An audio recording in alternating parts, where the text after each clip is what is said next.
प्रिय छात्रों, आज आपको कक्षा 7 पाठ 2 के अभ्यास कार्य एवं उससे रिलेटेड प्रश्नोत्तर बताए जाएंगे। सर्वप्रथम पाठ में आए हुए कठिन शब्दों को आप अपनी कॉपी पे लिखेंगे और उनके अर्थ लिखेंगे। पहला शब्द है हिम्मती। हिम्मती अर्थ लिखेंगे साहसी। दूसरा शब्द है मिन्नत करना। अर्थ है मनाना या विनती करना। अगला शब्द है दंग। अर्थ है हैरान। इसी प्रकार अगला शब्द है सिलसिला, क्रम। सिलसिला का अर्थ है क्रम। अगला शब्द सुबकना। सुबकना का अर्थ है धीमी आवाज में रोना। अगला शब्द है कारोबार। कारोबार का अर्थ है व्यापार। पाठ में कुछ मुहावरे भी आए थे, जिन मुहावरों के अर्थ धुन समाना। धुन समाना माने गहरी लगन होना। अगला शब्द है पीठ थपथपाना। पीठ थपथपाना मुहावरे का अर्थ है शाबाशी देना। अगला शब्द है पत्थर की लकीर। मुहावरा है पत्थर की लकीर, जिसका अर्थ है पक्का इरादा। तो इन कठिन शब्दों को आप अपनी कॉपी में लिखेंगे। अब हम मौखिक प्रश्नों में जाते हैं। पाठ के वाचन और व्याख्या के पश्चात इन प्रश्नों के उत्तर देना आसान होगा। पहला प्रश्न है का सुमेरा कैसा बालक था। सुमेरा कैसा बालक था। तो इसका उत्तर आप पाठ में ढूंढेंगे। आइए, इसका उत्तर है सुमेरा साहसी बालक था। सुमेरा साहसी बालक था। अगला प्रश्न खा है सुमेरा के पिताजी ने उसमें कौन कौन से गुण विकसित किए थे। सुमेरा के पिताजी ने उसमें कौन कौन से गुण विकसित किए थे। उत्तर है सुमेरा के पिताजी ने उसमें सच्चाई और ईमानदारी के गुण विकसित किए थे। अगला प्रश्न मौखिक प्रश्न है पिताजी के बीमार होने पर सुमेरा ने क्या किया। पिताजी के बीमार होने पर सुमेरा ने क्या किया।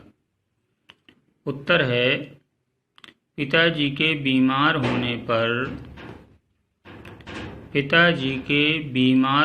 पर सुमेरा ने उसकी सही तरीके से देखभाल की और पैसे की पूर्ति के लिए गुरुजी से 30 रुपये मांगे।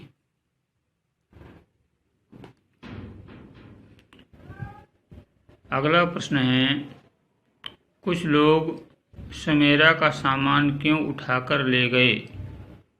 कुछ लोग सुमेरा का सामान क्यों उठाकर ले गए। तो कहानी में आपने पढ़ा कि सुमेरा के पास लाइसेंस नहीं था, जिस कारण से कमेटी के लोग उसका सामान उठाकर ले गए।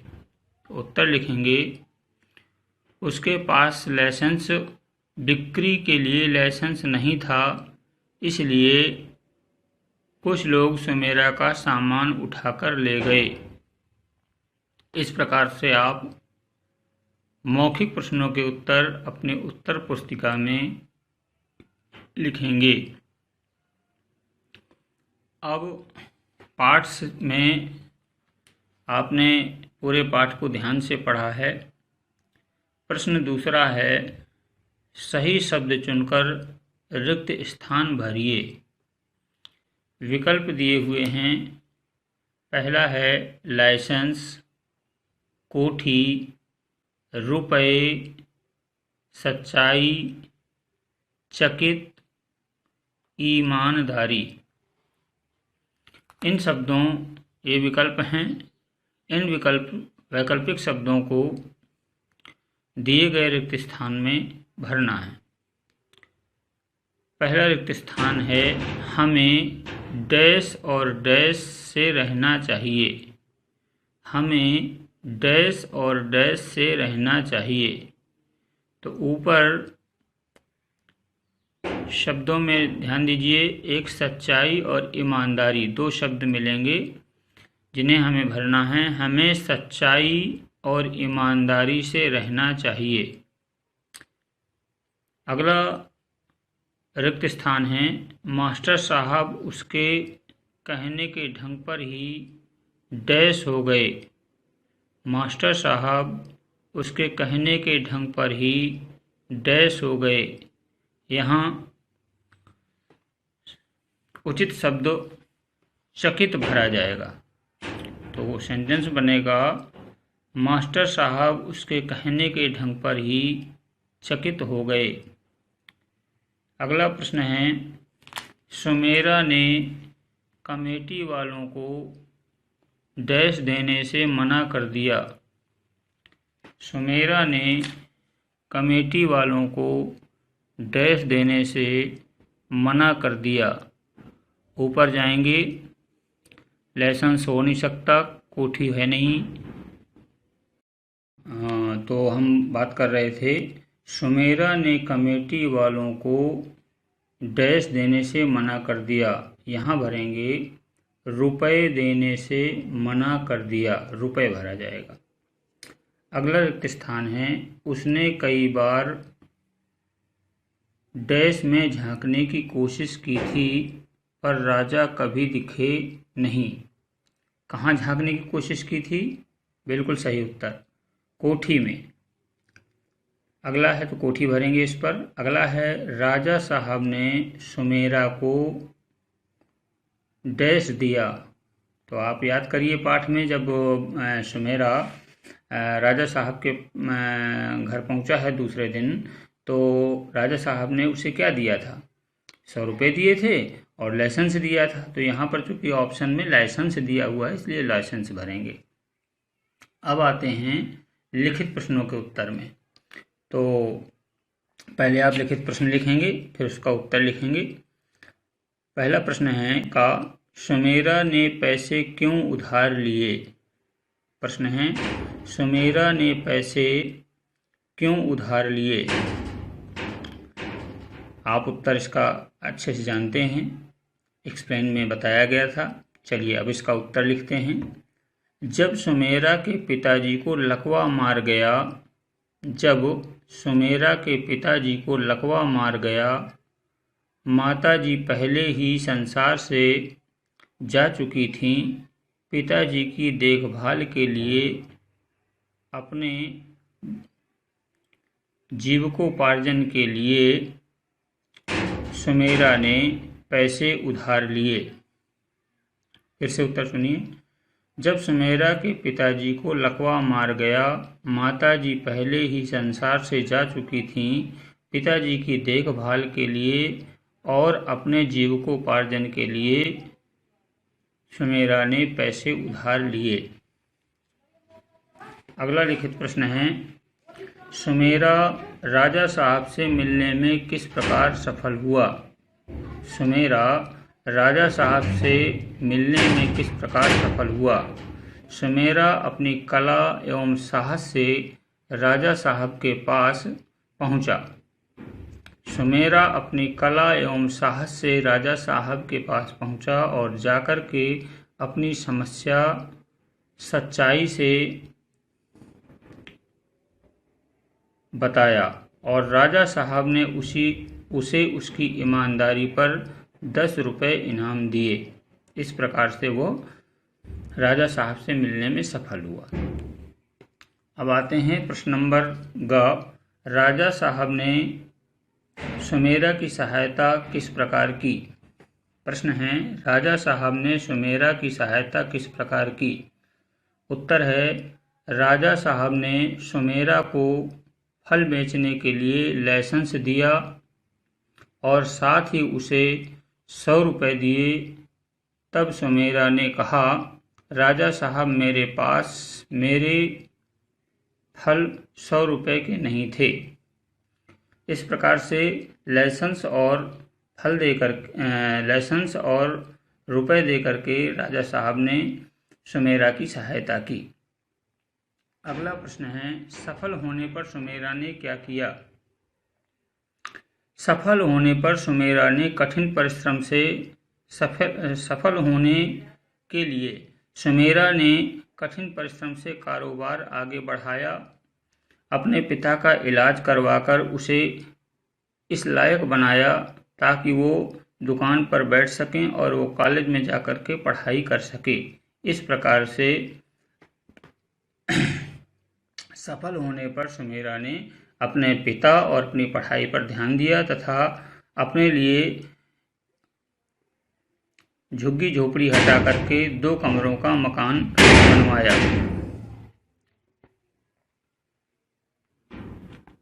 अभ्यास कार्य में आगे बढ़ते हैं। चौथा प्रश्न है, सही उत्तर के सामने सही का निशान लगाएं। सही उत्तर के सामने सही का निशान लगाएं। यहाँ पर 4 विकल्प दिए हुए हैं। तो प्रश्न है का, सुमेरा के पिताजी को कौन सी बीमारी हो गई थी? सुमेरा के पिताजी को कौन सी बीमारी हो गई थी? 4 विकल्प हैं, डेंगू, लकवा, कैंसर, मधुमेह। हाँ, अब आप लोगों को उत्तर देना है। बिल्कुल सही, लकवा। तो विकल्प के तौर पर निशान लगाएंगे सही का, लकवा में। अगला प्रश्न है, मास्टर जी से मिले पैसों से सुमेरा ने क्या खरीदा?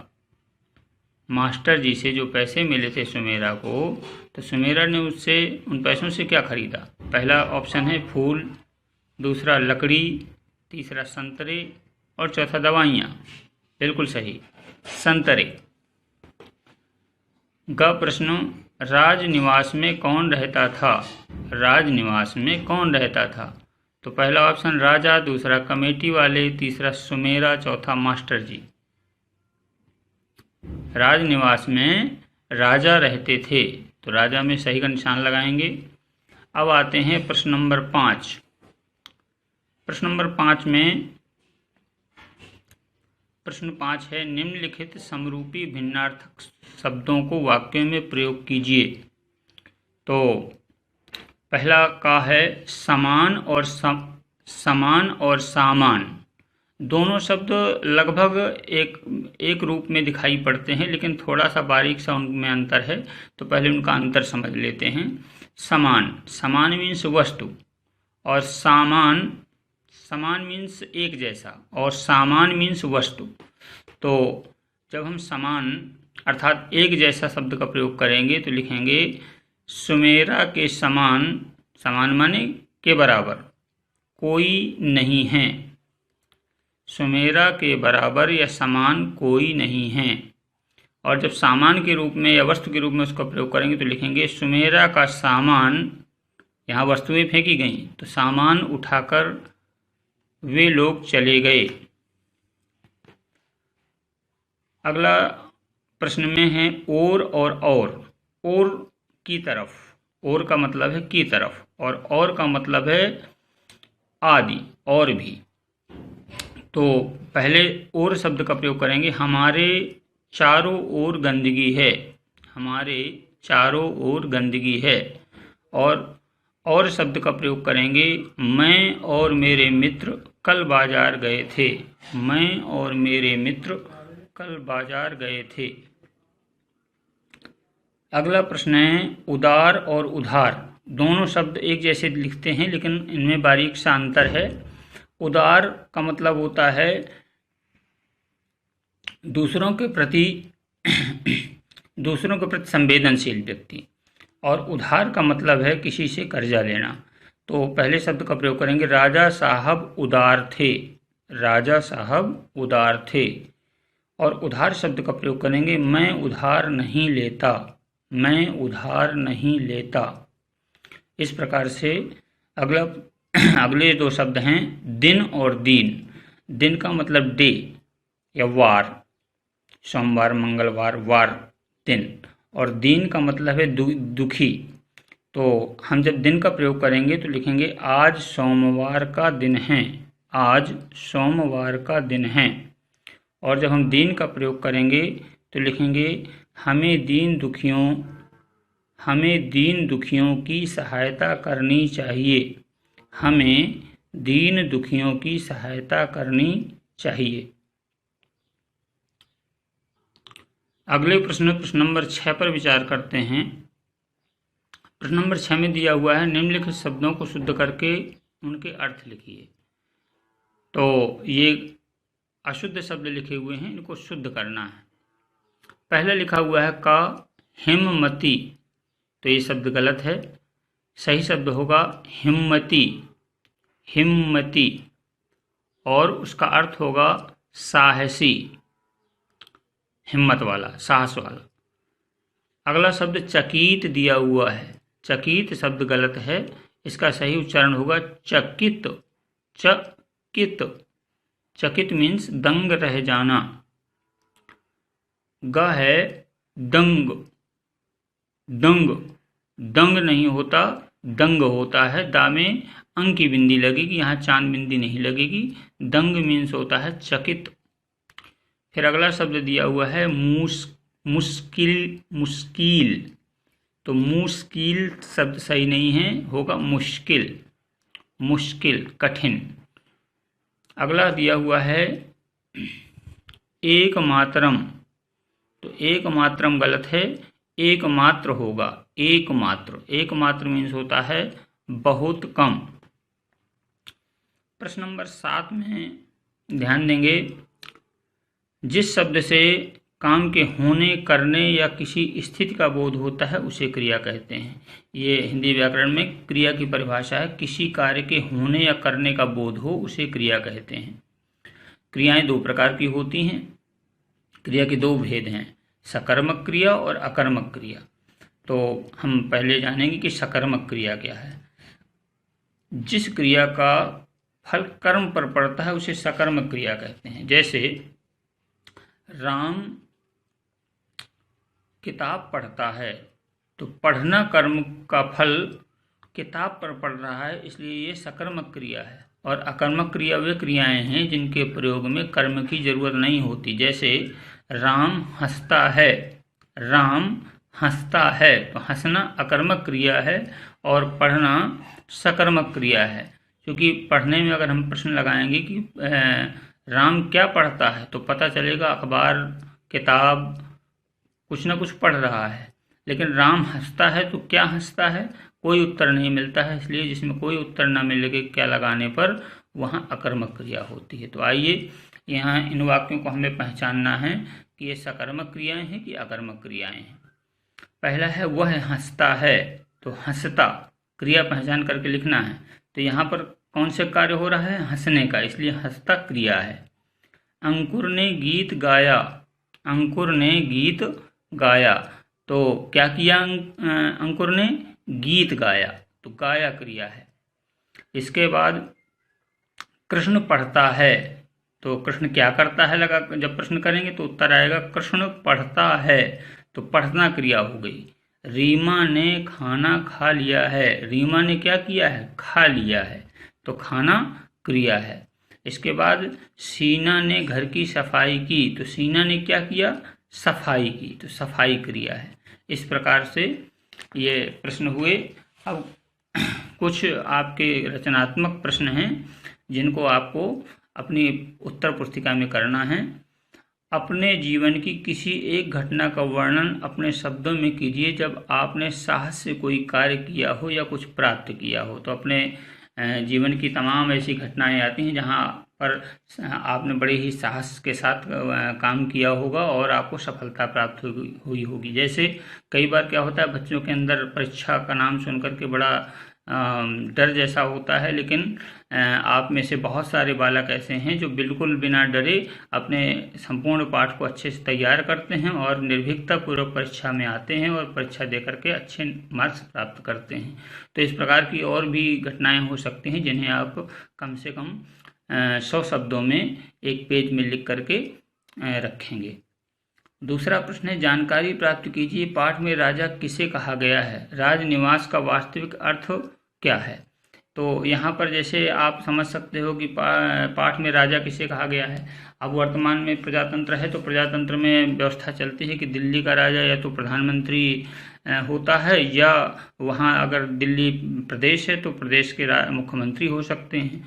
तो यहाँ पर जो मुख्यमंत्री है उसे कहा जा सकता है राजा, और राजनिवास का मतलब है कि मुख्यमंत्री जिस निवास में रहता है उसे राजनिवास कहते हैं। पाठ में जिसे राजा कहा गया है उसकी कुछ जिम्मेदारियों के संबंध में भी जानकारी प्राप्त कीजिए। पाठ में जिसे राजा कहा गया है, सपोज दैट वो मुख्यमंत्री हैं, तो मुख्यमंत्री का दायित्व तो बनता है, जिम्मेदारी होती है, तो उन जिम्मेदारियों को आप समझ सकते हैं और अधिक जानकारी प्राप्त करके मुख्यमंत्री के क्या कार्य हैं और क्या जिम्मेदारियां हैं, क्या अधिकार हैं, ये सारी चीज़ें आप जान करके और उसको नोट कर सकते हैं। इस प्रकार से आपको इस पाठ के प्रश्नोत्तर, रिक्त स्थान और अभ्यास कार्य को पूर्ण करना है। धन्यवाद।